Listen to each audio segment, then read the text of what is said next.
Andrus alongside Mark Holyoke, and welcome to our first locker room show of the basketball season. That's right. We've got a little football mixed in here and there, but first up tonight, hoops. We're going to preview Topeka's 7 high schools for you, and we start things off with what may be the best team in town this year. I'm talking about the Highland Park Scots. Hyde Park lost 3 seniors last year, but everybody else is back for head coach Mike Brinsko, and that includes Mr. Everything Tony Barksdale. Throw in 9 other players with experience and 2 new assistants. The Scots are set. Well, I think everybody's picking us to be really good, and we'd like to think they're going to be right. We have 6 very talented seniors who have given us great leadership. We've got good quickness. We go to the basket very well. I think we'll be a good pressure defensive team. The Hyde Park girls are entering a new era under a new head coach. Vicki Vossler takes over a team that was 10-13 last year. Donnell Love is the only returning starter. Craig? Well, on to Topeka West. The Chargers are tall and talented. The tall is 6'10" junior center Scott Kaufman. He and everybody else qualify as the talented.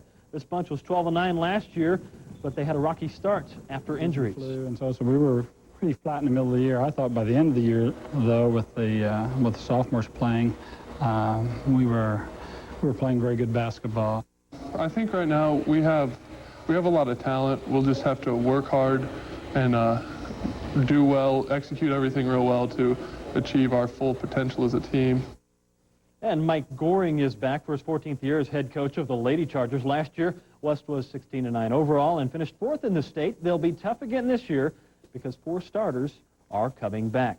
Well, lots of height and lots of quickness are big keys for Topeka High. The Trojans have a bunch of experience returning. How much? How about 4 seniors and 5 juniors? So, Coach, do you expect a great season? Or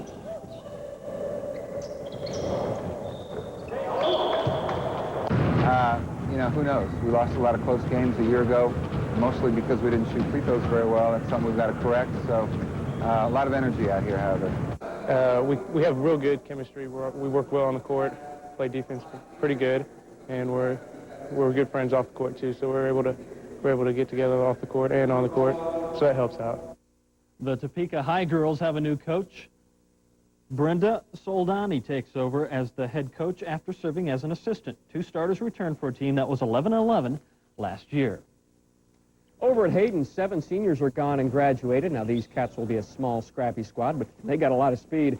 With the football team advancing just 1 game shy of the 4A championship, they hope that winning football spirit carries onto the basketball court, and the key may be what happens in the paint.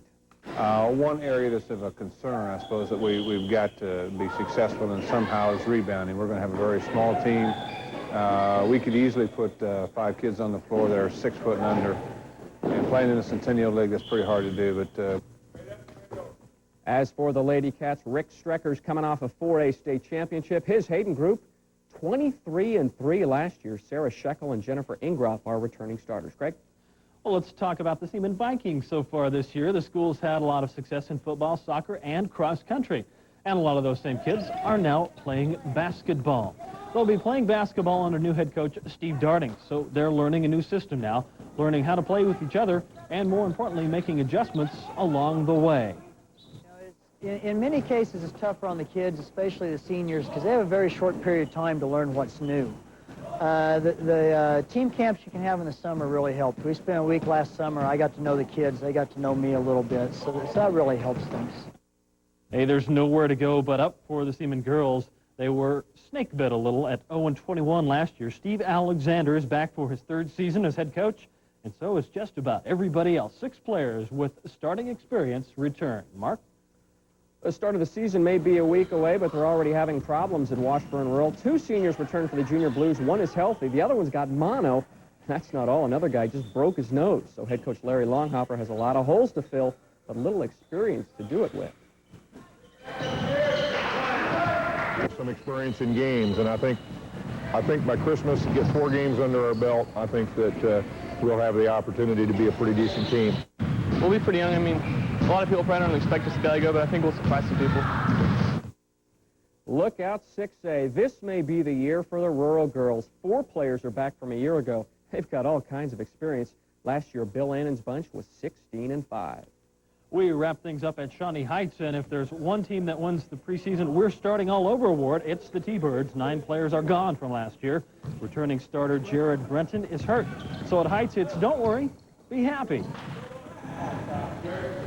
They're good basketball players, and we've probably got better quickness than we had last year, and that's important to us because we run a continuity offense where the quick flow of the offense is important. And like Topeka High and Highland Park, the Heights girls have a new head coach as well. Assistant Pat Buchanan moves up to the #1 job. He takes over a team that was just 6-15 last year, but 4 starters are returning.